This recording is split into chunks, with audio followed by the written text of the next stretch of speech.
Richard Hale stood in front of 500 guests, cameras flashing, champagne flowing, and clasped a $2 million diamond necklace around another woman's neck while his wife watched from across the room. He smiled for the cameras. He laughed with the crowd. He called Evelyn the supportive wife behind the scenes, and the whole room applauded. What Richard didn't know was that those diamonds had been paid for with money that legally belonged to Evelyn. And that was the last mistake he would ever make. If this story speaks to you, please subscribe to our channel, hit the notification bell so you never miss a story like this, and drop a comment telling us what city you're watching from. I want to see how far this story travels. Now let's begin. The night Richard Hale humiliated his wife in front of 500 people, he was wearing a custom Navy suit that cost more than most Americans earn in a year. His cufflinks were monogrammed, his shoes were Italian, his smile was the kind that photographers chased and shareholders trusted, the kind that made people feel like they were standing next to greatness just by being in the same room. Evelyn Carter Hale had chosen her dress carefully that evening. A deep burgundy gown, understated, elegant, the kind of dress a woman wears when she wants to be present without being noticed. She had been doing that for 15 years, being present without being noticed. She had learned somewhere along the way that the quietest people in a room were often the most dangerous. She had simply never needed anyone to know it. The event was called the Hale Global Expansion Gala.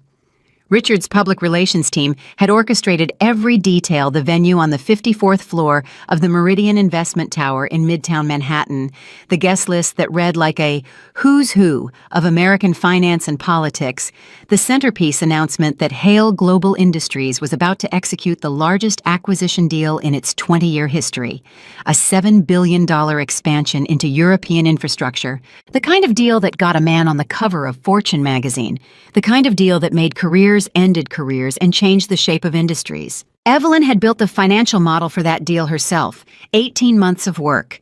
She had designed the acquisition structure, the debt instruments, the risk mitigation framework, the revenue projection models that the banks had signed off on. She had done it from a private office on the 31st floor, working with a team of 3 analysts she had hired herself, communicating with board members and legal advisors under the quiet authority of her position as a silent partner and trust officer of the Carter Family Holdings, the financial entity that had seeded Hale Global with its first $40 million 16 years ago. Richard had presented the deal to the board as his own vision. Evelyn had let him. That was the kind of woman she was. Or rather, that was the kind of woman she had trained herself to become over 15 years of a marriage that had slowly, quietly, methodically taught her that her husband needed to be the star of every story, even the ones she had written herself. She was standing near the east-facing windows when it happened. The room had been buzzing for an hour, the usual cocktail circuit of hedge fund managers comparing returns, senators shaking hands with developers. Vanessa Blake moving through the crowd in a red dress that seemed designed specifically to make sure no one could look away from her.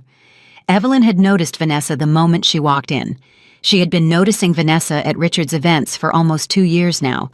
She wasn't naive. She had simply chosen very deliberately to focus on the work rather than the wound. But then Richard tapped his champagne glass. The room quieted. He was standing at the center of the main floor, Vanessa beside him, the two of them arranged like something out of a lifestyle magazine spread. Richard's smile was wide and practiced. His posture was the posture of a man who had never in his life doubted that every room belonged to him. "I want to take a moment," he said, his voice carrying easily through the room without a microphone, because Richard Hale had that kind of voice, the kind that filled spaces to acknowledge someone very special to me. Evelyn felt something shift in the air around her. She watched him reach into his jacket pocket. She watched him produce a velvet box. She watched him open it, and the room inhaled collectively at the sight of the necklace, a cascading arrangement of flawless diamonds that caught the light from every direction and sent it scattering across the ceiling like broken stars.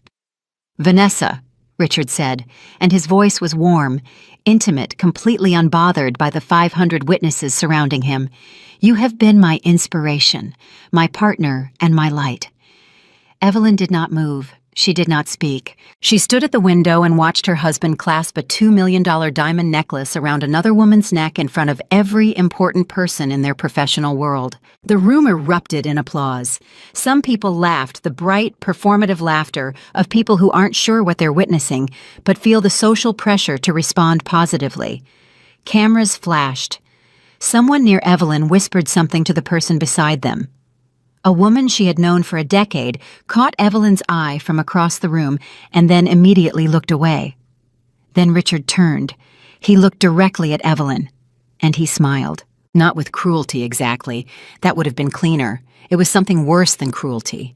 It was dismissal, the smile of a man who believed so completely in his own invulnerability that he felt no need to even hide what he was doing.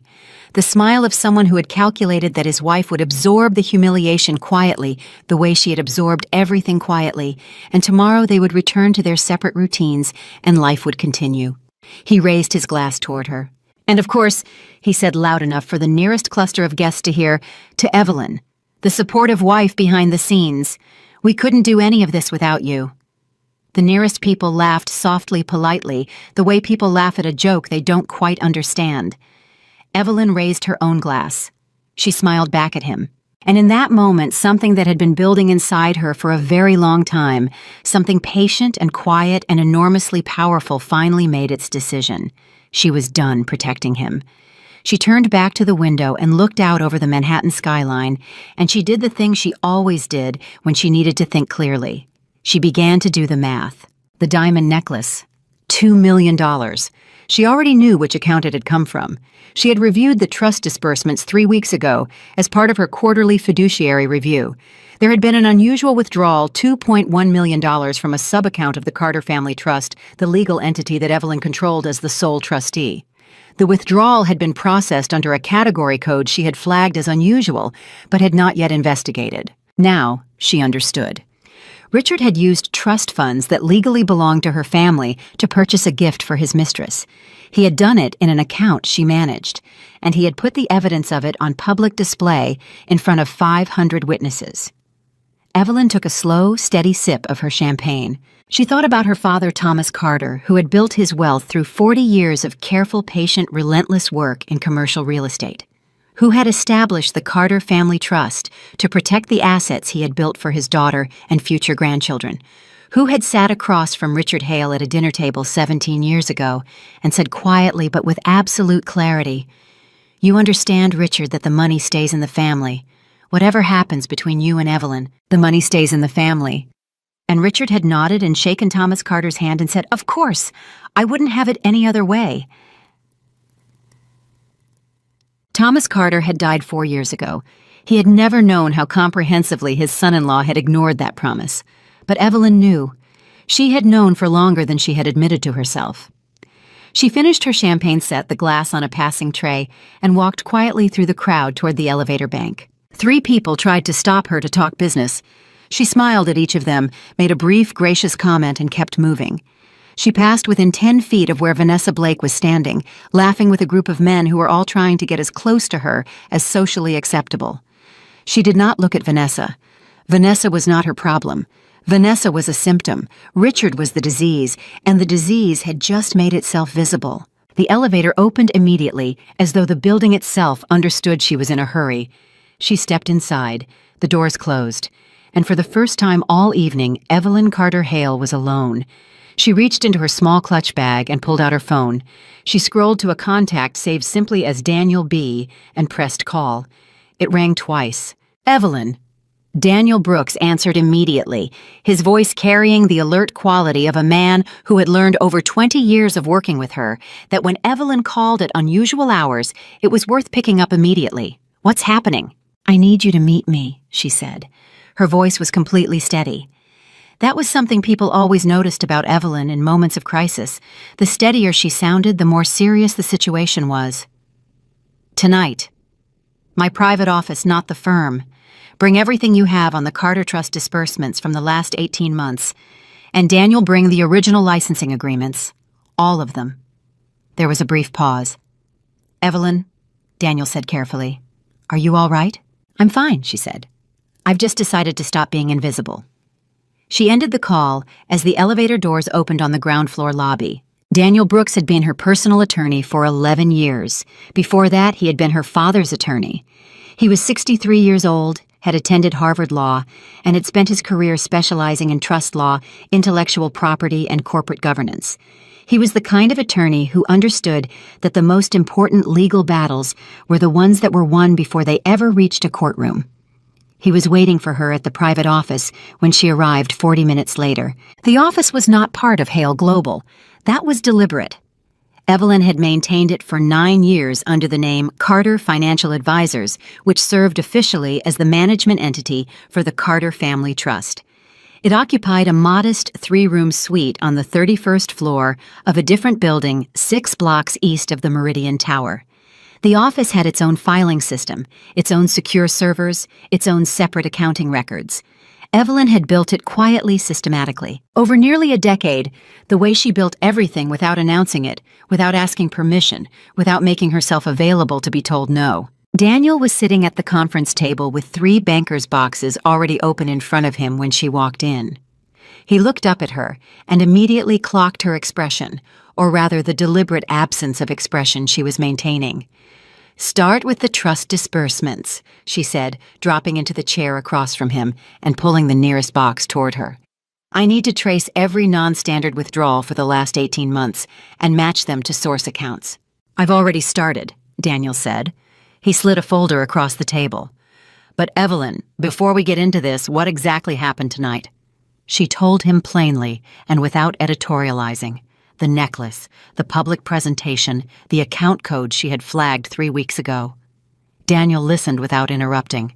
When she finished, he was quiet for a moment. Then he said, "He used the Meridian sub-account, yes. Evelyn." Daniel's voice changed slightly. It became the voice he used when something was more serious than even he had anticipated. "I've been looking at the Meridian sub-account for the past hour. That's not the only irregular disbursement. There are 7 others, going back 14 months. She looked up from the folder. How much? Daniel told her the number. She held very still. "And that's only the trust," he added. "I haven't gotten to the licensing agreements yet, but based on what I'm seeing in the trust records, I think there may be cross-account transfers that moved money into Hale Global operating accounts without proper authorization." Evelyn looked at the papers in front of her, columns of numbers, dates, account codes, transfer references. The entire architecture of financial manipulation spread out on a conference table in the middle of the night while 500 people were still upstairs in the Meridian Tower applauding her husband's vision. "Pull the original IP licensing agreements," she said. "All of them. Every one I signed, every system I designed, every model I built that was licensed to Hale Global." She paused. "And Daniel, I need to know the current valuation of those licenses, not what Richard has been paying in royalties, what they're actually worth on the open market." Daniel looked at her steadily. He had worked with her long enough to understand when she was shifting from defense to offense. "This is going to be a significant undertaking," he said. "Yes," she agreed, "which is why we should stop talking and start working." They worked through the night. What they uncovered in those first hours was not a single act of financial misconduct. It was a pattern, a slow, careful, years-long pattern of someone who had convinced himself that because he ran the company, because his name was on the building, because every magazine and television program credited him as the visionary, the assets were his. All of them, including the ones that had been legally documented as belonging to someone else. The Carter Family Trust had been established by Thomas Carter with very specific legal protections.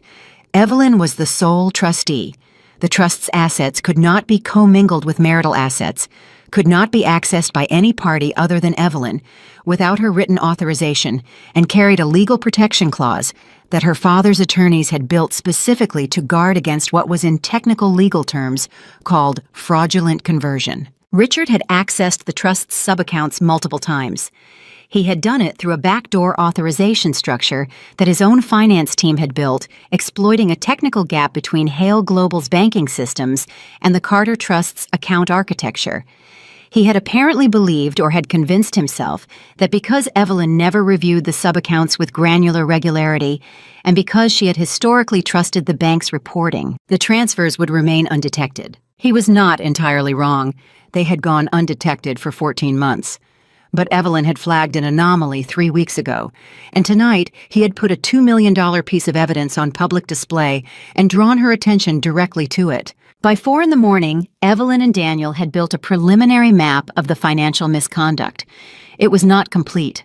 It would take weeks of forensic accounting to fully document, but the outline was clear enough that Daniel set down his pen. At one point, leaned back in his chair and said, "Evelyn, you understand what this means for the company." "Yes," she said. "If this goes to litigation or even to regulatory review, I know. The employees. I know Daniel." She said it firmly but not unkindly. "I have thought about the employees every single day for 15 years. I am thinking about them right now. That's why we're going to do this carefully and correctly and in a way that protects them. But I need to know the full scope of what he's done before I can determine the right path forward." Daniel nodded slowly. He trusted her. He had trusted her for 20 years, and in those 20 years, he had never known her to make a decision carelessly or to act from emotion rather than strategy. "Then let me call the forensic accounting firm when they open at 8, he said. "We'll need at least 3 people on this full time." "I'll arrange it," Evelyn said. She looked at the papers spread across the table, at the 15 years of financial history laid bare under conference room lights. At the signatures, she recognized her own, her father's, the attorneys who had worked so carefully to protect what Thomas Carter had built. She thought about Richard upstairs at the party, still smiling, still pouring champagne, still receiving congratulations for a deal that existed because of her work. She thought about the way he had looked at her when he raised his glass. That smile, the smile of a man who believed she would always be invisible. She closed the folder in front of her with quiet, deliberate care. "Let's be very clear about something," she said, not to Daniel specifically, but to the room, to the papers, to the 15 years of silence she was finally ending. "I didn't build all of this so that someone could use it against me, and I am not going to allow that to continue." Daniel said nothing. He simply picked up his pen and kept working. Outside the window, Manhattan moved through the deep part of the night taxis and delivery trucks and the 24-hour machinery of a city that never entirely slept. Somewhere across town, her husband was probably still at the party, still accepting compliments, still believing the empire was his. Evelyn Carter Hale opened the next folder, and she began for the first time in 15 years to take it back. The forensic accounting firm opened at 8 in the morning. By 8:03, Evelyn had already spoken to the senior partner. She had not slept. Daniel had managed perhaps 90 minutes on the small couch in the corner of the private office. But Evelyn had stayed at the conference table the entire night, working through folders, cross-referencing account codes, building a timeline that was becoming more damaging with every page she turned. By the time the city outside the window had begun to lighten from black to gray to the pale gold of early morning, she had filled 2 legal pads with notes in her precise, careful handwriting. The forensic firm was called Meridian Audit Partners, which was an irony she did not miss the same word as the tower where Richard had publicly humiliated her 12 hours earlier. She had used the firm twice before for trust audits. They were thorough, discreet, and expensive. All 3 qualities were exactly what she needed. "I need 3 senior analysts," she told the partner, a woman named Carol Vance, whom she had worked with before. "Full forensic review of all Carter family trust accounts going back 5 years, cross-referenced against Hale Global operating accounts for the same period. I need commingling analysis, unauthorized transfer identification, and a full valuation report on licensed intellectual property currently in use by Hale Global Industries." There was a brief pause on the line. Carol Vance was not a woman who rattled easily, but even she took a moment. "Evelyn," she said carefully, "are we talking about what I think we're talking about?" "We are," Evelyn said. "And Carol, I need this treated with complete confidentiality. No communications through any channel connected to Hale Global. No email to any address that routes through their servers. Everything goes through Daniel Brooks at my private office." "Understood," Carol said. "I'll have a team assembled by noon." Evelyn ended the call and looked across the table at Daniel, who was on his 3rd cup of coffee and had the focused, slightly hollowed expression of a man who had been reading financial documents for 6 straight hours. "Carol's sending 3 analysts by noon," she said. Daniel nodded without looking up. "Good, because what I'm finding in these licensing records is going to need more than 3. She walked around the table and looked over his shoulder at the document he was reviewing. The original licensing agreements had been drafted 9 years ago when Evelyn had formalized the arrangement between Carter Financial Advisors and Hale Global Industries. At the time, Richard had needed the licensing structure for technical reasons. The intellectual property she had created was legally hers, not the company's, and in order for Hale Global to use her financial modeling systems, her acquisition frameworks, and her proprietary risk assessment tools in their official operations, they needed a formal licensing arrangement. Richard had agreed to it without reading the full terms, which was a habit of his that Evelyn had long since stopped finding surprising. The terms she had built into those agreements were meticulous. The licensing fees were structured on a sliding scale tied to company revenue. As Hale Global grew, the fees grew proportionally. The agreements included a clause requiring annual third-party valuation of the licensed systems to ensure the fees remained market-appropriate. They included a termination clause that gave Evelyn the right to revoke the licenses with 90 days' notice under specific conditions, including, and this was the language her father's attorney had insisted on, evidence of financial misconduct involving Carter Family Trust assets. Richard had signed every page. He had almost certainly never read them. "Daniel," Evelyn said quietly, still looking at the document in front of him, "what is the current market valuation of the licensed systems?" Daniel flipped to a page he had already marked with a yellow tab. He had done a preliminary calculation using publicly available benchmarks for financial modeling software and proprietary risk assessment tools in the commercial real estate and infrastructure sectors. He told her the number. She straightened up slowly. "That's what they're worth," she said. "And what has Richard been paying in annual licensing fees?" Daniel told her that number too. The difference between the two figures was so large that for a moment neither of them spoke. "He's been underpaying the licensing fees by approximately 70% of market value," Daniel said, "every year for 9 years. Which means—" Evelyn said that Hale Global has been receiving the benefit of systems worth significantly more than what they've been paying for them. And the underpayment represents a financial benefit that flowed directly to the company to Richard's benefit as controlling shareholder at the expense of the trust. "That's correct," Daniel said, "and that's before we get to the unauthorized transfers." She pulled out her chair and sat back down. "Talk to me about the transfers," she said. Daniel organized 3 folders in front of him and began walking her through what he had found. The unauthorized transfers from the Carter Trust sub-accounts had occurred 14 times over a period of 18 months.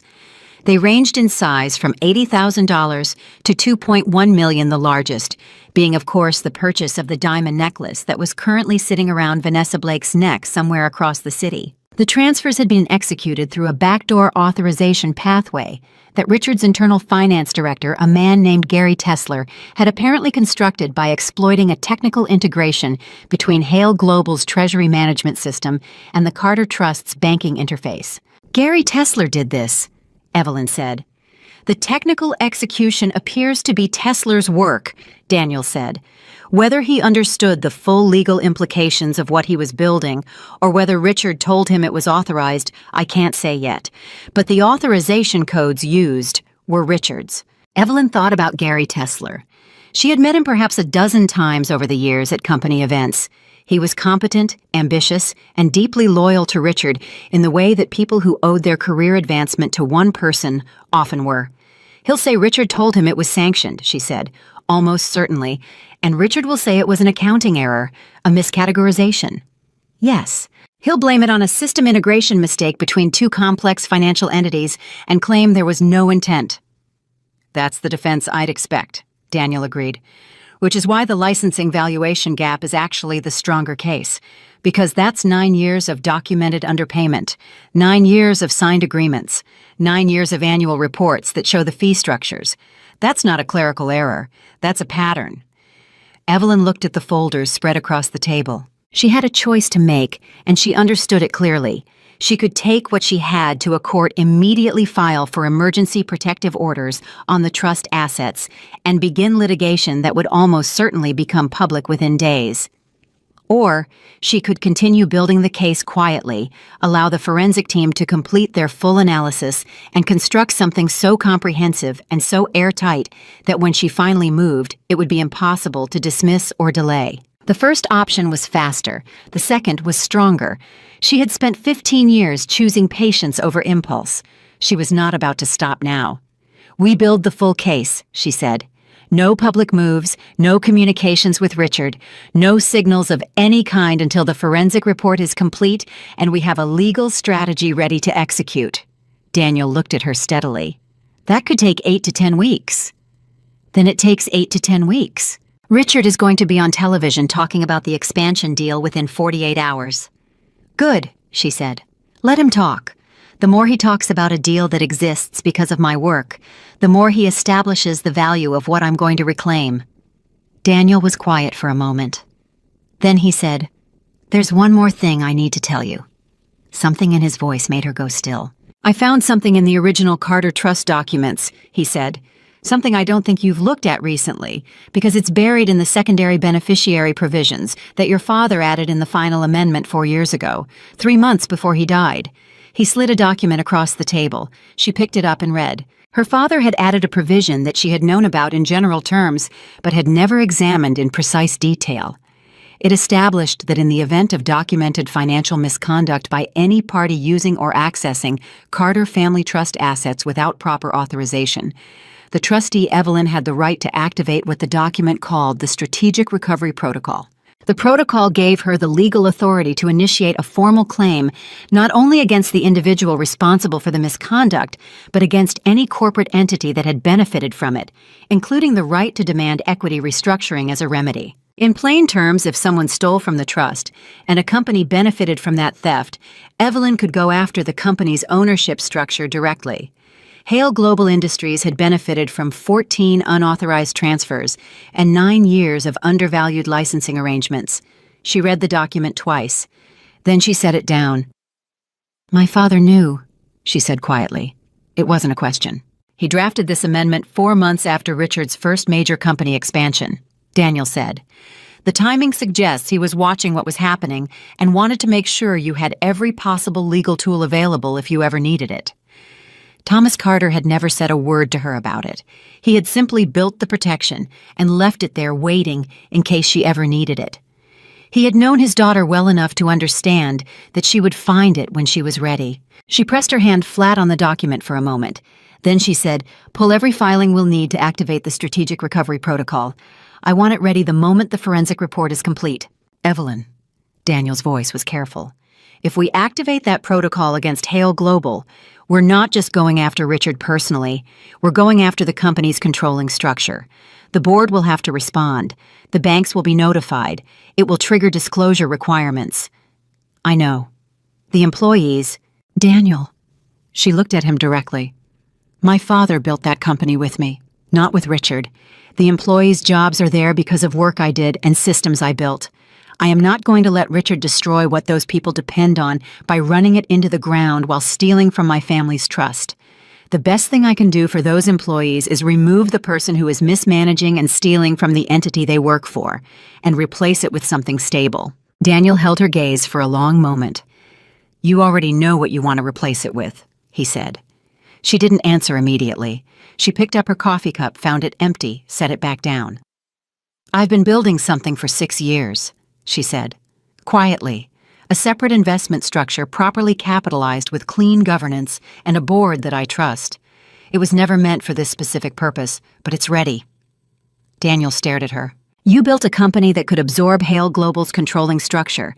I built a company that could absorb whatever it needed to absorb," she said simply.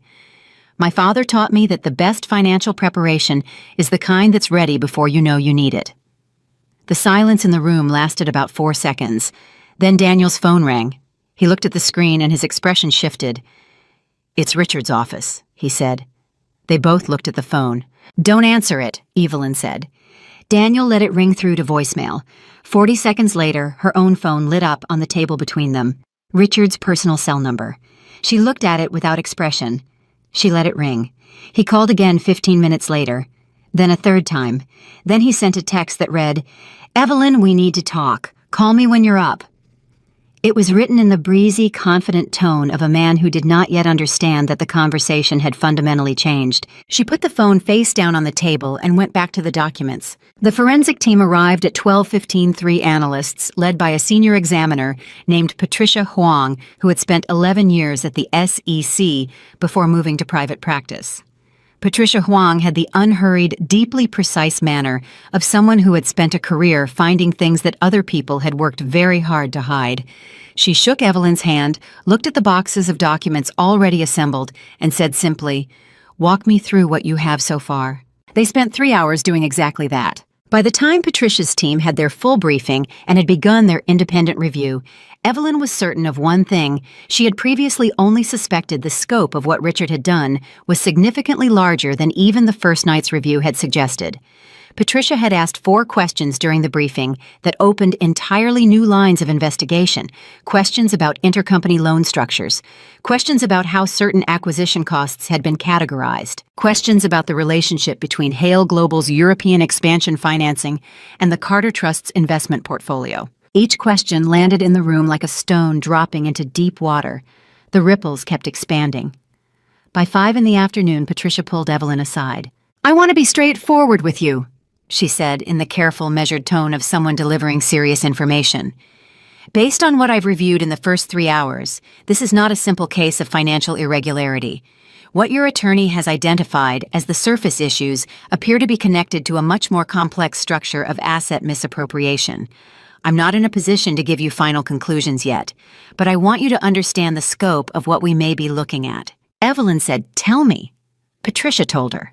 The number she described the total potential value of the misappropriated and undervalued assets was not $2 million. It was not even $20 million. The figure Patricia outlined as a preliminary conservative estimate was large enough that Evelyn was grateful she was sitting down. She kept her face completely composed. "How long to complete the full forensic report?" she asked. "If we run 3 teams 7 weeks, Patricia said. "If you want it in 5 weeks, I'll need 2 additional analysts." "Hire them," Evelyn said, "whatever the cost. 5 weeks." Patricia nodded and returned to her team. Evelyn sat alone for a moment at the end of the conference table. She thought about Richard, who was probably right now in his office on the 54th floor preparing his expansion announcement, talking points for tomorrow's press conference.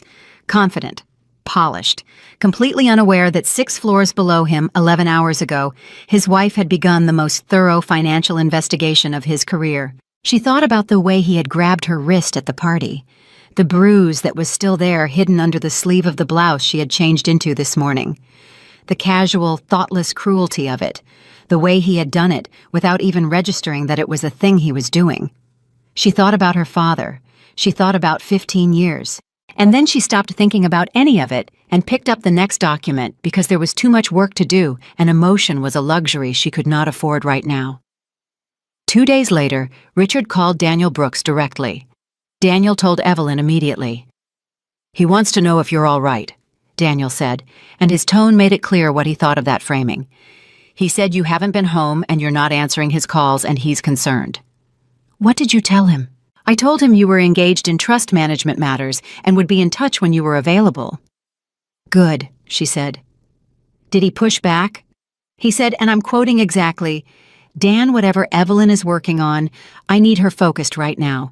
We're in the middle of the biggest deal in company history, and I need her head in the game." Evelyn looked at Daniel for a moment. Then she said, "He called you Dan." "He always does. He thinks it creates familiarity." "He's nervous," she said. "He doesn't know what I know yet, but something is telling him to pay attention. He can feel the shift." She paused. "Good. Let him feel it. Don't give him anything." 3 weeks into the forensic review, something unexpected happened. One of Patricia Huang's analysts discovered a series of transactions that nobody had been looking for. Not because they were hidden, they were hiding in plain sight, buried in a category of Hale Global's accounts labeled Strategic Investment Reserve, which sounded official and important and had apparently never been questioned by the company's own internal auditors. What the Strategic Investment Reserve actually contained was a private account that Richard had been using for nearly 4 years to fund a parallel investment venture. An independent company structured in Delaware, registered under a name that bore no obvious connection to Hale Global or to Richard personally. A company that had been receiving regular transfers from Hale Global's corporate accounts transfers, categorized as consulting fees, paid to an external advisory firm. The external advisory firm did not exist. The consulting fees were going directly into the private company which Richard controlled through a third-party nominee structure specifically designed to conceal his ownership. Patricia Huang delivered this information to Evelyn and Daniel on a Tuesday afternoon, sitting across the table with the steady expression of someone who had seen serious financial misconduct before, but was not unmoved by the scale of what she was presenting. "The parallel company has assets," Patricia said. "Properties, investment accounts, and cash. Based on the transfer history, approximately $40 million has moved into this structure over the past 4 years." The room was completely quiet. Then Daniel said very slowly, "He was building a separate financial life." "That appears to be the case," Patricia said. Evelyn looked at the documents in front of her, at the evidence of a man who had not merely cheated on his wife and stolen from her family's trust, a man who had been systematically building an escape route, a separate fortune, a hidden structure, a financial parallel universe he could disappear into if the primary empire ever became inconvenient. She understood something in that moment that she had not fully understood before. Richard had not been careless. He had not made mistakes out of arrogance or thoughtlessness, though he had been both arrogant and thoughtless. He had been deliberately constructing a situation in which no matter what happened, he would be protected. The public company, the fame, the marriage, these were the front. The hidden company was the real plan. He had thought of everything, except for the woman he had dismissed as invisible. Evelyn placed both hands flat on the table. She looked at Patricia. She looked at Daniel. "Every transaction," she said, "every transfer, every corporate filing, every nominee structure, every shell. I want it documented, verified, and ready to present to the board with the full forensic report." Patricia said, "You're going to the board directly." "I'm going to the board," Evelyn said, "and I'm going to give them exactly 2 choices. A structured, orderly transition that protects the employees and the investors, or a regulatory referral that will bring every agency with jurisdiction down on this company simultaneously." Daniel leaned forward. "Evelyn, if you go to the board with this, you cannot control how fast it moves. Richard will know within hours. He'll lawyer up immediately. He may try to move assets. He may try to—" "He won't have time," she said. Daniel stopped. "The board meeting," she said. "The quarterly governance review is in 4 weeks. I'm on the agenda as a trust officer with standing to address financial governance matters. I've been on that agenda for 6 years, and I have never once used it. I'm going to use it now." She paused. "And before I walk into that room, I will have filed emergency protective orders on every Carter Trust asset, every licensed IP agreement, and every corporate account with commingled funds. By the time Richard understands what is happening, the legal architecture will already be in place around him." Daniel stared at her for a long moment. Then he said something he had said only once before in 20 years of working with her. "Your father would have been proud of you." Evelyn looked at him. She did not let herself feel it fully. Not yet. There was still too much work to do. But something moved through her, quiet and strong and enormously steady, like a river that has been running underground for a very long time and has finally, without apology, found its way to the surface. "Then let's make sure we do it right," she said, and they went back to work. The emergency protective orders were filed at 7:42 in the morning on a Thursday 3 days before the quarterly board meeting. Evelyn had been awake since 4, not because she couldn't sleep, but because she had chosen not to. She had spent those early hours doing the things she always did when she was preparing for something that mattered. She had gone back to the beginning. She had read every document from the first night again, every transfer record, every licensing agreement, every page of Patricia Huang's completed forensic report, which had arrived in a sealed digital file 48 hours earlier, and which Evelyn had read 3 times, cover to cover, until she could recite its key findings from memory. The protective orders covered 7 categories of assets. Carter Family Trust, accounts all of them frozen against any unauthorized access. The intellectual property licensing agreements suspended pending review of the fee valuation dispute.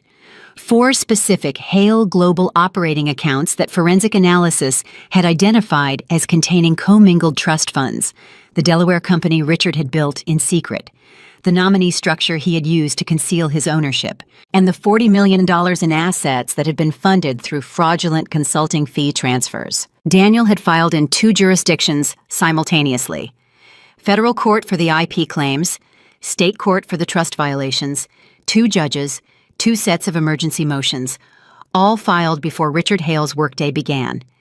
At 8:15, Richard's personal attorney called Daniel's office. At 8:17, Richard himself called Evelyn's cell phone. She was sitting at this conference table in her private office with Daniel and Patricia Huang when the call came through. She looked at the screen. She looked at Daniel. She set the phone face down on the table and said, "Where are we on the board notification?" "Sent at 7:55, Daniel said. "Certified delivery to all 11 board members and the board chairwoman Margaret Whitmore directly." "And the banks?" "Notified simultaneously with the court filings. They've already placed compliance holds on the flagged accounts." Richard called again. Then again. Then his attorney called Daniel again, and this time Daniel picked up, listened for 45 seconds, said, "My client will address all matters through the board governance process as scheduled," and hung up. Evelyn looked at Daniel. "How did the attorney sound?" she asked. "Angry," Daniel said. "But underneath the anger, scared, which means Richard has seen the filings and he understands at least some of what they mean." "He doesn't understand all of it yet," Evelyn said quietly. "He won't fully understand until he's sitting in that boardroom." Patricia Huang closed her laptop and folded her hands on the table. "The report is as complete as I can make it," she said. "Every finding is documented to evidentiary standard. Every number has a source trail. Every transaction has been independently verified by at least 2 members of my team." She paused. "I've been doing forensic accounting for 22 years, Evelyn. This is one of the most comprehensive cases of systematic asset misappropriation I have reviewed at the private corporate level. The board will not be able to dismiss this." Evelyn nodded once. "Thank you, Patricia." She stood up, walked to the window, and looked out at the city for exactly 30 seconds. Then she turned back around. 3 days, she said. "Let's make sure we're ready." Those 3 days moved differently than any other period in Evelyn's memory. Time seemed to compress and expand simultaneously. The hours of preparation felt both endless and desperately short. And underneath all of it ran a current of tension, so constant that she had almost stopped noticing it. The way you stop noticing the sound of traffic when you've lived in a city long enough. Richard did not stay quiet. On the first day, his attorney sent a formal letter to Daniel's office, characterizing the protective orders as a unilateral and legally questionable action taken without proper notice, and demanding immediate withdrawal. Daniel filed a response in 40 minutes that cited 4 specific statutes, 2 case precedents, and the exact language of the Strategic Recovery Protocol that Thomas Carter had added to the trust documents 3 months before his death. Richard's attorney did not respond to the response. On the second day, Richard attempted a different approach. He called Evelyn's sister Caroline, who lived in Connecticut, and who had always maintained careful neutrality in the marriage. He told Caroline that Evelyn was having some kind of breakdown, that she had been working too hard and wasn't sleeping properly, and had made some very serious legal mistakes that were going to damage the family. He asked Caroline to talk to her. Caroline called Evelyn immediately after. "He called me," Caroline said, and her voice was already tense with something between anger and disbelief. "He actually called me and told me you were having a breakdown. Evelyn, what is happening? Are you all right?" "I am completely fine," Evelyn said. "Better than I have been in years, actually. Did he say anything specific about the legal actions?" "He said you filed some kind of orders that are hurting the company and that you didn't understand the implications." "I understand the implications precisely," Evelyn said. "Caroline, I need you to trust me, and I need you to stay out of this for now. Not because I don't love you, because what I'm doing is going to become public in 2 days, and I don't want you in the middle of it." There was a pause. "Evelyn," Caroline said quietly, "how bad is it? What did he do?" Evelyn was quiet for a moment. Then she said, "He used Dad's trust money to buy his mistress a diamond necklace, and that was the least of it." The silence that followed lasted a full 10 seconds. Then Caroline said in a voice that had gone absolutely flat and cold, "Tell me what you need from me." "Stay available," Evelyn said. "I'll call you the moment the board meeting is over." She hung up and went back to preparing her presentation. On the third day, the day before the board meeting, something happened that nobody had anticipated. one of Hale Global's board members, a man named Charles Elliott, who had been on the board for 12 years, and who Evelyn had always considered one of Richard's most loyal supporters, called her private office directly. He asked to speak with her personally, not through attorneys. Evelyn took the call in the small side room off the main conference area alone with the door closed. "Evelyn," Charles Elliott said. He was 71 years old, a former investment banker, and had the deliberate, unhurried speech of someone who had spent a lifetime choosing words carefully. "I received the board notification 3 days ago. I've spent the last 72 hours reviewing the materials your attorney provided." "And," she said, "and I want you to know," he said slowly, "that what I've read in those materials has troubled me deeply. I've known Richard for 20 years. I considered him a friend. But what's documented in that forensic report, if it holds under further scrutiny, is not something I can look past." Evelyn said nothing. She let him talk. "I'm not calling to negotiate," Elliott continued. "I'm calling because I want you to know that when you walk into that room tomorrow, you will not be walking in alone. I've spoken with 3 other board members. Margaret Whitmore has been reviewing the materials since the moment she received them. She called me yesterday evening." He paused. "Margaret is not a woman who calls board members the evening before a meeting unless something significant is about to happen." "No," Evelyn agreed. "She isn't." "Be ready," Charles Elliott said. "And Evelyn, for what it's worth, I'm sorry this happened to you." She thanked him and ended the call. She sat alone in the small room for about 2 minutes after that. She thought about what Charles Elliott had just told her. 4 board members. Margaret Whitmore. The board had 11 members total. Richard held the CEO chair, but not a board seat. He attended meetings by standing invitation, not by vote. If Margaret Whitmore, as board chairwoman, had decided to move against him, the procedural authority to do so was entirely within her power. Evelyn had not reached out to any board member directly before the filing. She had sent the materials and allowed them to draw their own conclusions. The fact that 4 members had already privately aligned before the meeting meant that the forensic report had done exactly what it was designed to do. It had spoken for itself. She went back to the main room and told Daniel what Elliott had said. Daniel set down his pen. 4 members before the meeting even starts," he said. "Evelyn, this is going to move faster than we planned." "Good," she said. The board meeting was called for 10 in the morning. Evelyn arrived at 9:45. She had chosen her clothes with the same deliberate care she had applied to everything else over the past 5 weeks. A charcoal gray suit precisely fitted. No jewelry except her father's watch, which she had worn on her wrist every day since he died. She carried a slim leather portfolio that contained a single printed copy of her prepared remarks, though she doubted she would need to read from it. She had memorized everything. The boardroom was on the 52nd floor of the Meridian Tower, 2 floors below the gala, where 5 weeks ago Richard had clasped diamonds around Vanessa Blake's neck and called Evelyn invisible. The symmetry was not lost on her. She rode the elevator up alone. When the doors opened, she could see from the corridor that the boardroom was already filling. Board members were arriving, the low murmur of pre-meeting conversation audible through the partially open glass door. 2 of Richard's senior executives were standing near the assistant's desk outside the room, talking in tight, anxious clusters. One of them saw Evelyn step off the elevator and immediately pulled out his phone. She walked past them without speaking. Richard was already in the room. He was standing at the far end of the boardroom table talking with 2 board members, and when he saw Evelyn walk through the door, something crossed his face that she had rarely seen there before. Not guilt. Richard was not a man who experienced guilt with any regularity. Not anger either, though the anger was there underneath.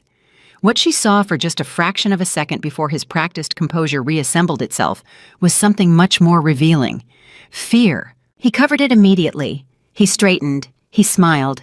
He said in the voice he used when he wanted to appear relaxed and in control, "Evelyn, I'm glad you're here. We should talk before this starts." She looked at him directly. "We'll talk in the meeting," she said, and walked to the opposite side of the table. Margaret Whitmore called the meeting to order at 10:03. Margaret was 67 years old, a former federal appellate judge who had moved into corporate governance after 20 years on the bench. She was small, silver-haired, and carried the specific quality of authority that comes not from volume or aggression, but from the absolute certainty that every word she speaks will be taken seriously. She had been board chairwoman of Hale Global for 8 years. In those 8 years, Evelyn had watched her preside over dozens of meetings with the same measured, implacable calm. Today that calm had a different quality to it, sharper, more deliberate. "We have one substantive matter on today's agenda," Margaret said after the standard procedural opening, "which is a formal governance review initiated under Article 7 of the Hale Global Corporate Charter, triggered by the filing of legal protective orders affecting company assets and connected financial structures. I'll turn the floor first to Evelyn Carter Hale, who has standing as trust officer and licensed IP holder, to address the board directly." Richard's jaw tightened visibly. He had expected to speak first. He had almost certainly prepared an opening statement designed to characterize everything Evelyn had done as a misunderstanding, a legal error, a temporary crisis that he was already working to resolve. He had not expected Margaret Whitmore to hand the floor to Evelyn before he had said a single word. Evelyn opened her portfolio. She began speaking. She spoke for 22 minutes without stopping. She did not raise her voice. She did not editorialize or dramatize. She presented the forensic findings exactly as Patricia Huang had documented them, clearly, sequentially, with the precise figures and the precise source references for each finding. She explained the Carter family trust structure, the licensing agreements, the 14 unauthorized transfers, the 9 years of fee underpayment, and the hidden Delaware company with the $40 million in assets funded through fraudulent consulting fees. She presented each finding as a fact supported by documentation verified by independent forensic review. The room grew quieter with each minute that passed. By the time she finished, the only sound was the soft mechanical hum of the building's ventilation system. Richard said, "This is a gross mischaracterization of—" "Richard." Margaret Whitmore said his name in a tone that stopped him completely. One word, 2 syllables, absolute authority. "You will have the opportunity to respond. You will wait." He stopped. Margaret looked at the board members on either side of her. Questions for Mrs. Carter Hale. There were 7 questions. They came from 5 different board members, all of them specific, all of them directed at the forensic findings. Evelyn answered each one without hesitation. She knew the numbers. She knew the dates. She knew the account codes, the transfer references, the contractual language of every agreement. She had lived inside this material for 5 weeks. After the 7th question, a board member named Susan Park, who handled governance compliance and who Evelyn had always found rigorous and fair, said quietly, "The forensic report, has it been reviewed for completeness by outside counsel?" "Yes," Evelyn said. 2 independent law firms. Both opinions are in the materials your board packet." Susan Park sat back and looked at the table. That was the moment Evelyn knew it was over for Richard. Not the 22-minute presentation, not the forensic report. The moment a careful, procedurally rigorous board member sat back and looked at the table that was the moment. Richard spoke for 11 minutes. He was polished. He was confident. He used words like context and complexity and long-standing internal accounting practices. He said that the trust account issues were the result of a systems integration error that his finance team was already reviewing. He said the licensing fee structure had always been mutually agreed upon. He said the Delaware company was a personal investment vehicle that had no bearing on corporate governance. He was good. He had always been good at this. The voice, the posture, the measured certainty. In any other room on any other day, it might have worked. But he was speaking after Evelyn, and the numbers had already spoken. When Richard finished, Charles Elliott spoke. He said in his deliberate, measured way that the documentation presented by Evelyn was the most serious governance concern he had encountered in 12 years on this board, and that in his view, the board had both the obligation and the authority to act immediately. Then a second board member supported Elliott's position, then a third. Richard's attorney, who had been permitted to attend in an advisory capacity, leaned over and began speaking urgently into Richard's ear.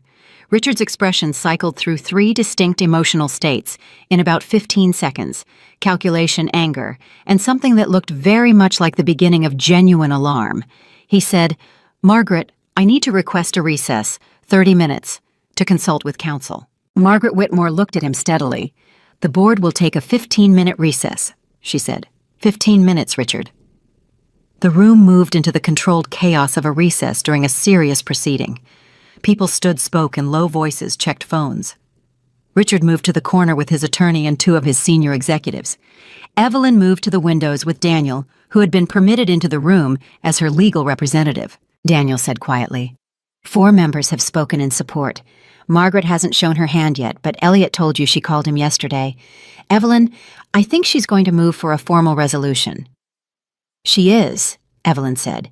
"She made up her mind before this meeting started." "How do you know?" "Because she called the meeting as a governance review under Article 7, Evelyn said. "Not as a CEO performance review, not as a financial audit request. Article 7 is the structural intervention article. She chose the legal framework before she walked into this room." Daniel looked at her. "You knew she would do this." "I hoped she would see what the materials required her to see," Evelyn said. "Margaret Whitmore spent 20 years as a federal judge. She knows what evidence looks like." Across the room, Richard was talking rapidly to his attorney. His voice too low to hear, but his body language unmistakable. Tense, urgent, a man trying to find a move that doesn't exist. Evelyn watched him for a moment. She felt something that surprised her slightly. Not satisfaction, not triumph, something quieter and more complicated. She felt the strange, specific sadness of watching someone she had once loved demonstrate in real time exactly who they had always been. The recess ended. Margaret Whitmore called the room back to order. She said, "The board has reviewed the materials presented today in conjunction with the independently verified forensic report filed with this board 3 days ago. The findings document a pattern of financial conduct that is inconsistent with the fiduciary duties of the chief executive, and that has caused material harm to connected financial entities with legal standing against this corporation." Richard started to speak. Margaret continued as though he had not. "Under Article 7 of the Hale Global Corporate Charter, the board has the authority to initiate a structured governance transition when the board determines that continued leadership by the current chief executive presents unacceptable legal and financial risk to the company, its employees, its investors, and its partners." She paused. "I am placing a formal motion on the table to initiate that transition. The motion includes the following elements: immediate suspension of Richard Hale's executive authority pending completion of legal proceedings, appointment of a temporary executive oversight committee drawn from current board members, engagement of an independent investment banking firm to design a structured ownership transition that protects employee interests, investor value, and partner relationships, all elements to be executed within 60 days. The room was absolutely silent. Richard stood up. "You cannot do this," he said. His voice had lost its practiced smoothness. Underneath the composure he had been maintaining all morning, something raw had finally surfaced. "I built this company. I have given 20 years to this company. You cannot sit in this room and take it from me based on such." Richard. Margaret's voice did not rise. It never rose. That was what made it so devastating. "The vote, please." The vote was 8-2. 1 abstention. Richard sat back down. His attorney put a hand on his arm. Richard did not move for a long moment. He looked at the table in front of him. He looked at the board members who had just voted against him. He looked finally across the table at Evelyn. She met his gaze steadily. There was no triumph in her face, no cruelty, no satisfaction displayed for the room.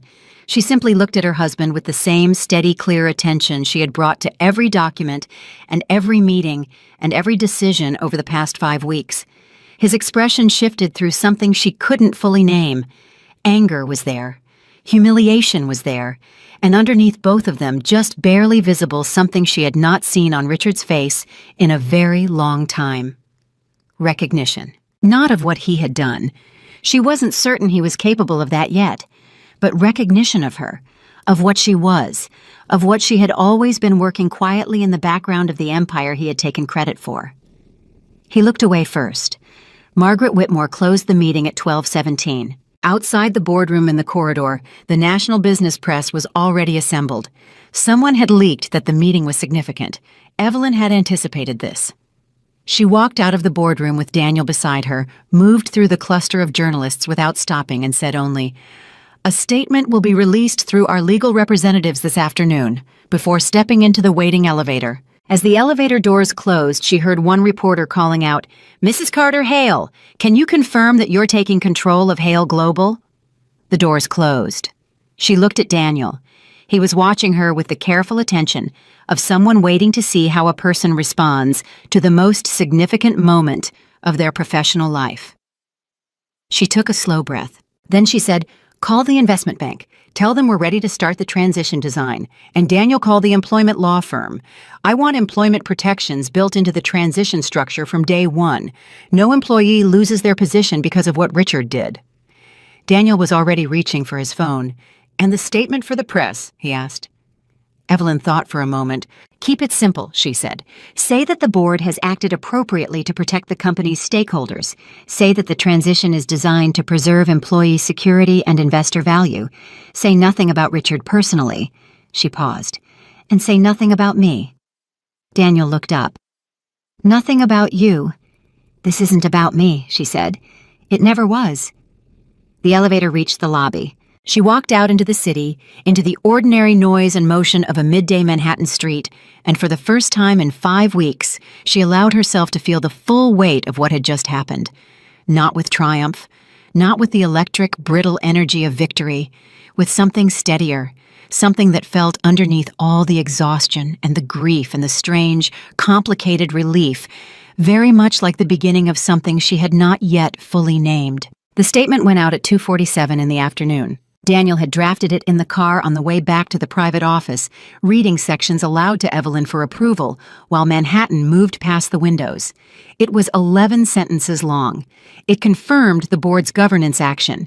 It affirmed the company's commitment to employee security and investor protection. It named the investment banking firm Castellan Advisory Group, one of the most respected restructuring specialists in the country, as the transition architect. It said nothing about Richard beyond confirming the suspension of his executive authority. It said nothing about Evelyn at all. By 3:15, every major financial news outlet in the country had picked it up. By 3:40, Hale Global's stock had moved. Daniel was watching the ticker on his laptop when the first significant shift appeared. He turned the screen toward Evelyn without speaking. She looked at it.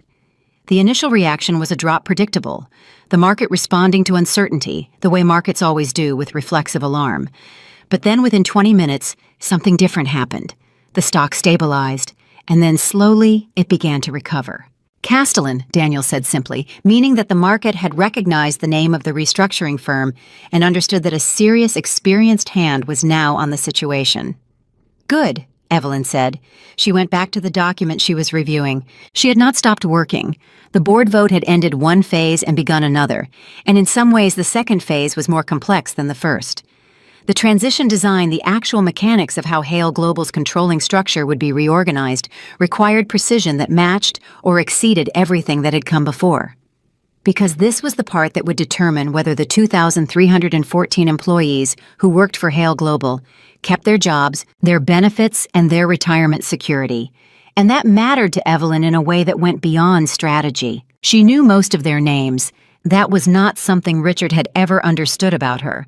While he had been attending galas and posing for magazine covers, she had been in the offices, in the operations centers, in the regional branches.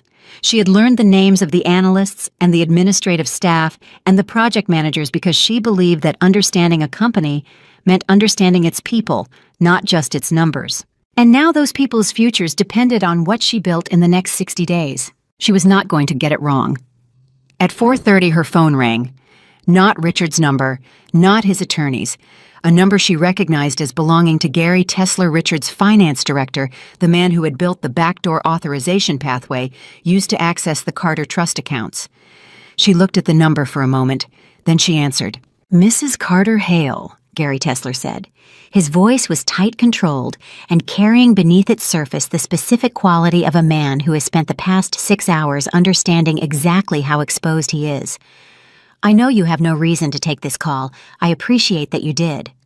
"What do you want, Gary?" she said. "I want to cooperate," he said, "with the forensic review, with whatever legal process follows. I want to provide full documentation of every instruction I received and every authorization I was given for the transfers." He paused. I need you to understand I was told those transfers were sanctioned. Richard told me they were an internal restructuring of connected entities and that you were aware of them." Evelyn was quiet for a moment. "Did he put that in writing?" "No," Gary said. "But I have emails. I have internal communications. I have a record of every conversation I had with Richard about those accounts going back 2 years." "Gary," she said carefully, "you need to be speaking with your own attorney before you have this conversation with me." "I have an attorney," he said. "My attorney told me to make this call. We want to proactively cooperate before the regulatory referrals go out." Another pause, shorter this time. "Are the regulatory referrals going out?" "That depends on how the transition proceeds," she said. It was the most she was willing to say. "Have your attorney contact Daniel Brooks, today if possible." She ended the call. Gary Tesler's cooperation changed several things. It confirmed what she had already suspected, that Richard had deliberately misled his own finance director, had used a trusted employee as an instrument of misconduct without fully disclosing what was actually being done. It added a layer of documentation that would make the legal case against Richard individually even more comprehensive. And it meant that Gary Tesler, who had a family and a career and had apparently believed he was acting on authorized instructions, could be dealt with fairly, rather than being made a casualty of someone else's dishonesty. She told Daniel about the call the moment she walked back into the main room. Daniel looked up from his laptop. "Tesler is cooperating. His attorney reached out 30 seconds ago," Daniel said, looking at his phone. "The email just came in." He read quickly. "They want a proffer agreement, complete cooperation in exchange for limited personal liability on the civil claims. Talk to Patricia Huang about what Tesler's documentation would add to the forensic record," Evelyn said. "If it strengthens the case against Richard and gives us cleaner protection for the company going forward, agree to the proffer." "Agreed," Daniel said. He was already typing. The first call from Castellan Advisory Group came in at 5:08. The senior partner, a man named Edward Marsh, who had led some of the most complex corporate restructurings in recent American business history, spoke for 40 minutes with Evelyn and Daniel about the transition framework. He was precise, efficient, and asked questions that told Evelyn immediately that he had already reviewed the board materials thoroughly. At the end of the call, Edward Marsh said, "Mrs. Carter-Hale, I want to ask you directly about the acquisition entity. The board materials reference a separate investment structure with standing to acquire the controlling interests. Can you confirm that entity is adequately capitalized and has clean governance documentation?" "Yes to both," she said. "Name of the entity?" "Carter Ridge Capital," she said. It was the name she had chosen 6 years ago, sitting at a different desk in a different office building, something she had told herself was general financial preparation, and had known somewhere beneath the telling was something more specific than that. "We'll need full capitalization documentation and governance filings by end of business tomorrow," Marsh said. "You'll have them by noon," she said. She spent that evening at the private office with her accountant and the attorney who had incorporated Carter Ridge Capital 6 years earlier, assembling the documentation package. She worked until 11 at night. She had eaten a sandwich at her desk at 7. She had called Caroline once briefly to confirm she was all right and to give her a condensed version of what had happened in the boardroom. Caroline had cried. Evelyn had not, though she had come close when Caroline said, "Dad knew you would handle it. He always knew." At 11:15 she went home. It was the first time she had been in the apartment in 6 weeks. She had been staying at a hotel 4 blocks from the private office, not because she feared Richard, but because she had not been ready to inhabit the same physical space as 15 years of a marriage she was simultaneously dismantling and grieving. She had collected what she needed in the first week, personal documents, her father's watch, certain files, and had not returned. The apartment was quiet. Richard was not there. She had no idea where he was staying and had not asked. She moved through the room slowly, not with the searching quality of someone looking for something, but with the deliberate attention of someone doing inventory. Looking at 15 years of shared life with the clear, unsentimental eyes of someone who has already made her decision and is now simply completing the accounting. She stood in the kitchen for a long time. She thought about a morning 12 years ago when she had sat at that kitchen table and finished the acquisition model that had made Hale Global's first major infrastructure deal possible. Richard had come in, poured coffee, looked at her laptop screen, and said, "What's all that?" She had explained. He had nodded, said, Good send it to the finance team, and left for the office. He had presented the model to investors that afternoon as his own work. She had told herself it didn't matter because they were a team. She had told herself that for a long time. She turned off the kitchen light and went to bed. The next 6 weeks moved at a pace she had not experienced in years.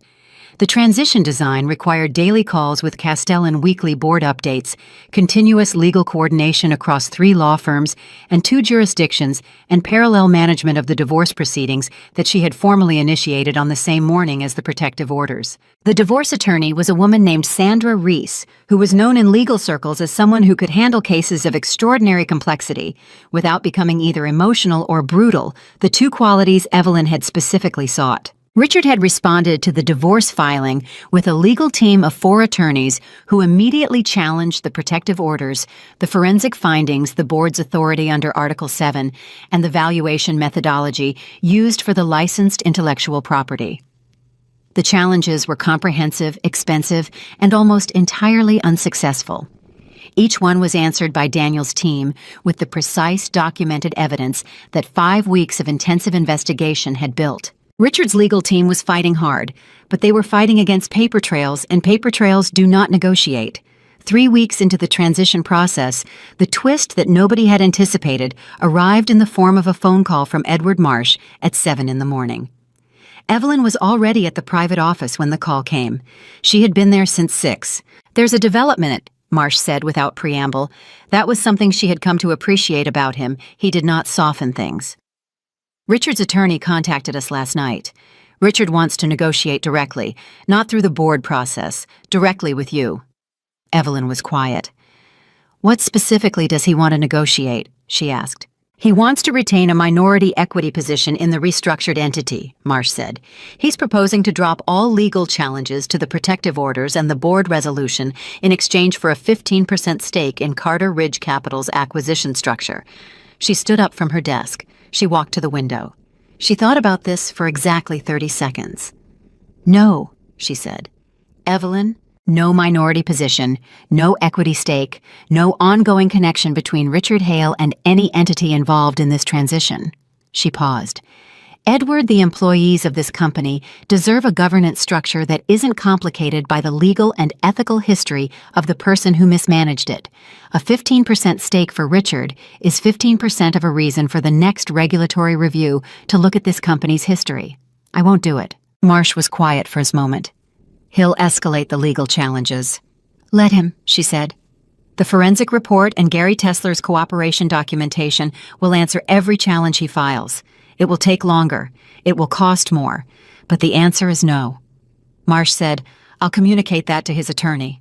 "And Edward," she added, "tell them that the employee protection provisions are non-negotiable regardless of how Richard responds. Whatever he decides to do legally, those provisions stay in the transition structure. That's not a bargaining chip." "Understood," Marsh said. She ended the call. Daniel, who had heard her side of the conversation, looked up from his desk. He wanted a stake in Carter Ridge, 15%. Daniel made a sound that was not quite a laugh. After everything he did, he still thinks he gets a seat at the table. "He spent 20 years believing the table was his by right," Evelyn said. "That doesn't change overnight." She picked up the next document in her stack. "It won't matter. His legal challenges are going to fail. Patricia Huang's report is airtight, and Tesler's cooperation fills every gap Richard's attorneys might try to exploit." She was right. It took 18 more days, 4 additional court filings, and 1 emergency motion that Richard's team brought before a federal judge at 7 in the morning and lost by 10:30. After the emergency motion failed, Richard's lead attorney called Daniel, and in the careful, flat language of a lawyer delivering a final position, said that Richard was prepared to accept the board's transition resolution in full withdraw all pending legal challenges and cooperate with the remaining forensic review in exchange for a settlement agreement that addressed his personal financial exposure. Daniel called Evelyn immediately. "He's surrendering," Daniel said. She was in a meeting with the Castellan team. She stepped into the corridor. "What are the terms he's proposing for the settlement?" she asked. Daniel walked her through it. Richard would cooperate fully. He would sign the necessary documentation to execute the ownership transition. He would make no public statements disparaging the process or any of the parties involved. In exchange, the referral to federal regulatory authorities, which was still pending, held in reserve as exactly the kind of leverage it had always been intended to be, would be withdrawn. And the civil claims against him personally would be resolved through a private financial settlement rather than litigation. Evelyn listened to all of it. Then she said, "The regulatory referral stays on the table until every document is signed and every element of the transition is complete, not before.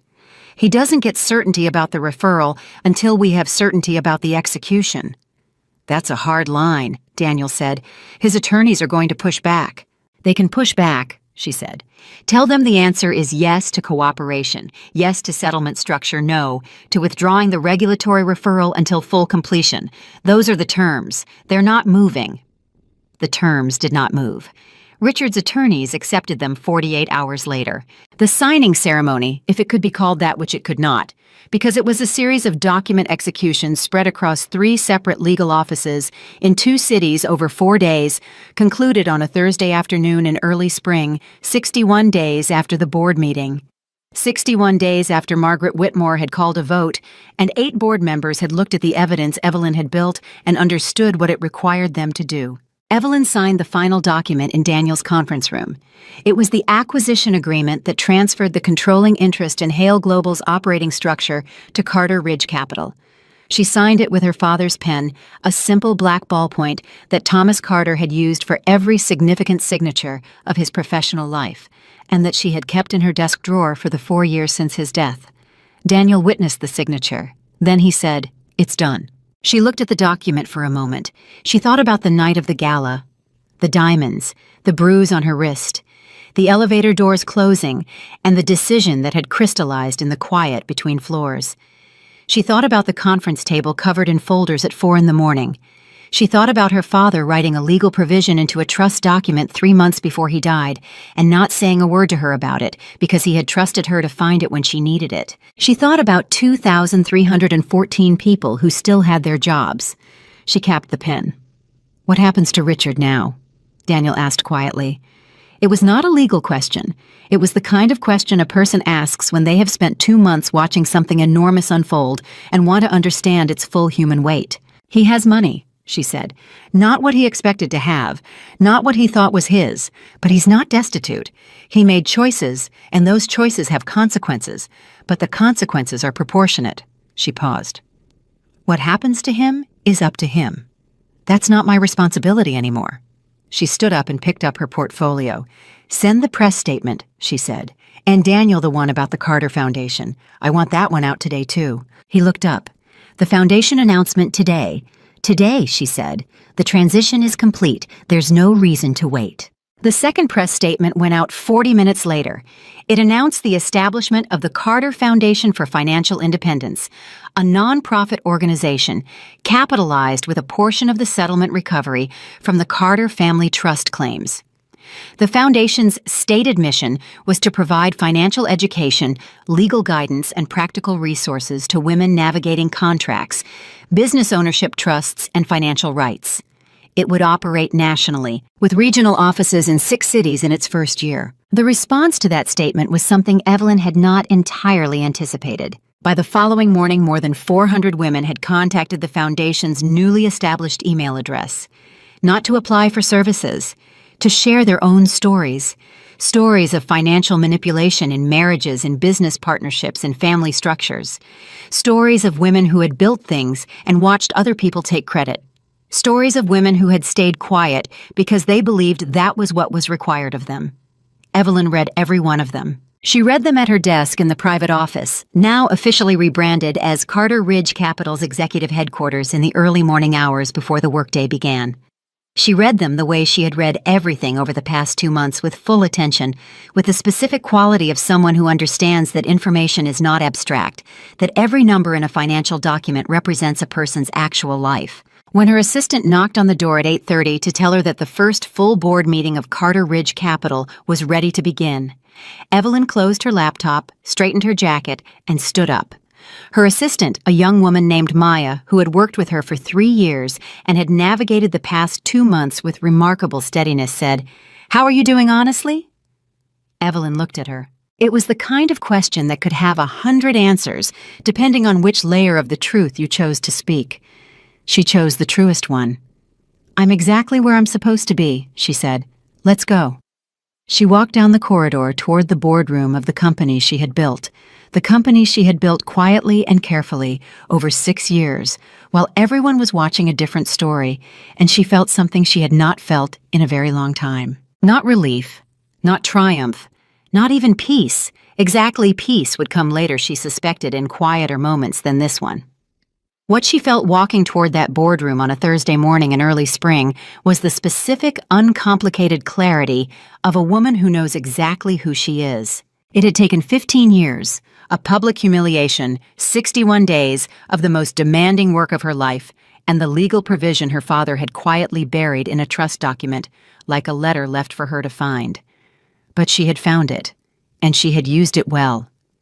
The Carter Foundation's first regional office opened on a Tuesday morning in October, 7 months after the board vote that had changed everything. Evelyn was there at 7:15 an hour before the staff arrived, sitting alone in the main conference room with a cup of coffee and the Foundation's first quarterly report, which she had been reviewing since 5 in the morning. The report covered the Foundation's initial operations, the legal clinics, the financial literacy workshops, the one-on-one counseling sessions for women navigating complex asset situations. The numbers were good, better than projected. The demand had been immediate and overwhelming in a way that told her something she had suspected but had not known with certainty until she saw the data. The need had always been there. It had simply been waiting for someone to build the door. Her phone lit up on the table beside her. Maya, her assistant, with a reminder about the 9 o'clock call with the Foundation's legal advisory board. Then a message from Daniel about a routine Carter Ridge Capital governance matter. Then a text from Caroline that said simply "proud of you." She read all three and set the phone back down. She thought, as she often did in quiet moments, about the night of the gala, about the elevator doors closing, about the decision that had felt in the moment she made it like an ending and had turned out to be the most significant beginning of her life. 7 months. It felt simultaneously like a very long time and like almost nothing at all. The Foundation staff began arriving at 8:15. 12 people, a mix of attorneys, financial counselors, and program coordinators, all of whom Evelyn had hired herself over the previous 4 months. She knew their backgrounds, their specific expertise, and what had drawn each of them to this work.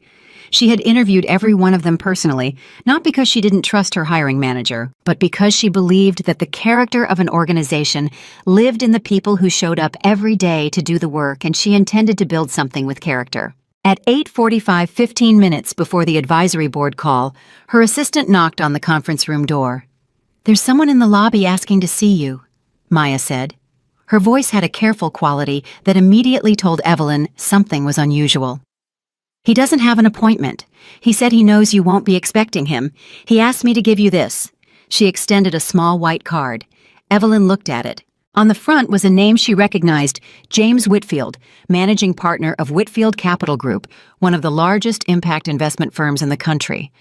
On the back, in handwriting she did not recognize, were 4 words: 5 minutes. "Please, James." She looked at Maya. "Send him in." James Whitfield was 64 years old, silver-haired, and carried himself with the slightly rumpled authority of a man who had spent decades in rooms where important decisions were made and had long since stopped needing to perform confidence. He shook Evelyn's hand and said immediately, without sitting down, "I'll be brief because I know you have a call in 12 minutes. I've been watching what you've built here for the past 4 months. I've spoken with 3 members of your advisory board without identifying myself because I wanted independent assessments. I've read your Foundation's preliminary impact report, and I want to fund you." Evelyn looked at him steadily. "Sit down, James." He sat. "How much?" she said. $50 million over 5 years, he said. "Unrestricted. You deploy it however the Foundation's leadership determines is most effective. No board seats, no naming rights, no conditions." He paused. "The only thing I want in exchange is a quarterly briefing on impact metrics. Not because I need to approve your decisions, because I want to learn from what you're building." The room was quiet for a moment. Evelyn looked at the man across the table. She was good at reading people, she always had been, and what she read in James Whitfield was not the performative generosity of someone who wanted proximity to a compelling story. He was serious, he was direct, and he had done his homework in the specific, thorough way that told her he understood exactly what the foundation was and what it could become. "Why no conditions?" she asked. $50 million with no conditions is unusual, James. Most funders want influence proportional to investment. "Because the work you're doing doesn't need my influence," he said simply. "It needs resources and freedom. I've made enough investments in my career to know the difference between an organization that needs direction and one that needs fuel. This is the second kind." He held her gaze. "And frankly, Evelyn, the world has enough organizations shaped by what wealthy men think women need. I'd rather fund one shaped by a woman who already knows." She was quiet for 5 seconds. Then she said, "I'll have Daniel Brooks contact your legal team today. We'll need full documentation of the gift structure and an agreement on the impact reporting format before we accept." Whitfield smiled for the first time. "Of course." He stood, shook her hand again, and left before the 9 o'clock call had even started. Maya appeared in the doorway 30 seconds later. Did he just— $50 million, Evelyn said. "Get Daniel on the phone after the advisory call." Maya stared at her for 1 full second, then turned and walked rapidly back to her desk. The advisory board call lasted 40 minutes. Evelyn was sharp and focused through all of it, answering questions about program design, discussing the legal clinic expansion into 2 additional cities, reviewing the budget projections for year 2. She did not mention James Whitfield until the call was over, and then only to Daniel briefly with instructions about the documentation process. She had learned something important over the past 7 months. Large things were best handled quietly. Announcements came later when the work was done and the structure was solid. The announcement was never the thing. The thing was always the work. 3 weeks after James Whitfield's visit, Evelyn received a different kind of unexpected contact. It was a Thursday evening late, and she was still at the foundation office reviewing case files from the legal clinic individual situations that her attorneys were working through women in various stages of financial crisis. Some in marriages like hers had been, some in business partnerships, some dealing with family inheritance disputes. She read the case summaries regularly because she needed to understand at a granular level what the work actually looked like. It kept her grounded in the human reality of what the numbers in the impact report represented. Her personal cell phone rang at 8:47. The number was not in her contacts, but the area code was local. She almost let it go to voicemail. Then, some combination of habit and instinct made her answer. "Evelyn." The voice was immediately recognizable, and it stopped her completely. Older than she remembered. Quieter. Stripped of the practiced confidence she had spent 15 years listening to. "It's Richard." She said nothing for a moment. Then, "How did you get this number?" "Caroline," he said. "She didn't want to give it to me. I told her I needed 5 minutes. I told her I wasn't calling to cause problems." A pause. "I'm not calling to cause problems." She stood up slowly from her desk. "What do you want, Richard?" The silence on the other end lasted long enough that she thought briefly he might hang up.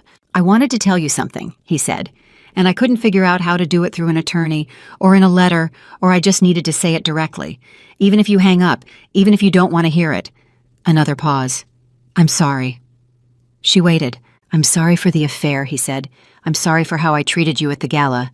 I'm sorry for the way I grabbed your arm, for putting those diamonds on Vanessa in front of everyone like that, like you were nothing." His voice changed slightly on the last 2 words, became rougher. "You were never nothing. You built everything. I know that now. I probably knew it then, and I couldn't stand it, and that's my failure, not yours." Evelyn stood very still. She had thought about this conversation before, had imagined various versions of it in the way you imagine things you believe might never actually happen.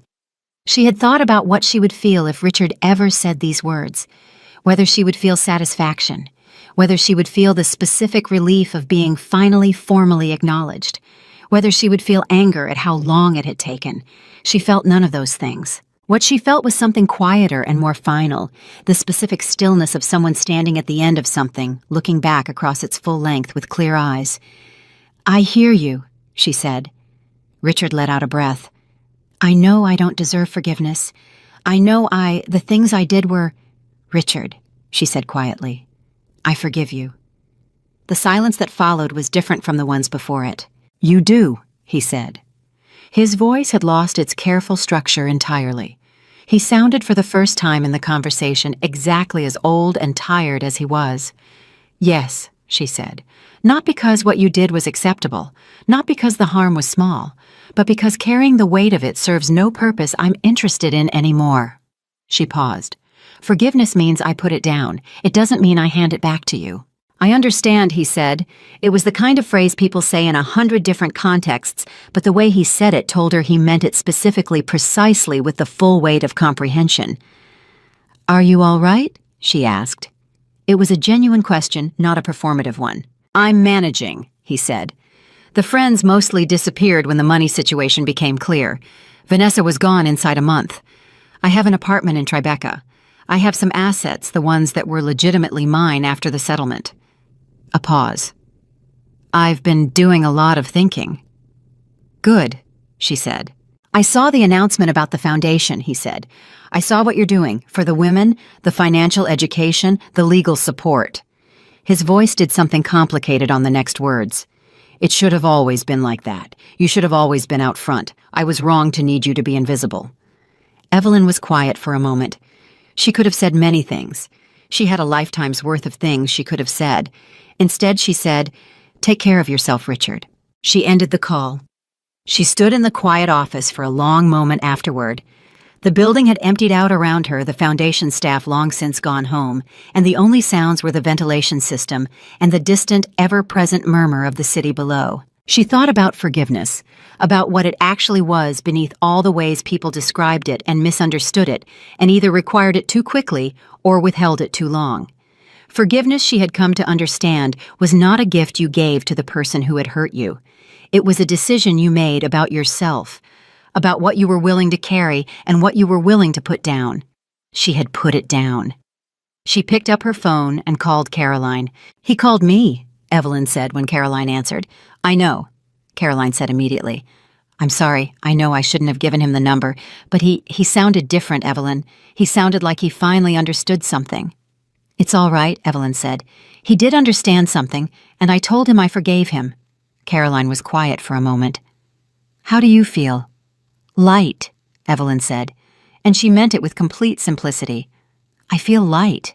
5 months later, Evelyn stood on the stage of the National Leadership and Innovation Summit in New York, in front of an audience of 3,000 people, and delivered a keynote address that had taken her 6 weeks to write and that she had revised 17 times. She had not wanted to give the speech.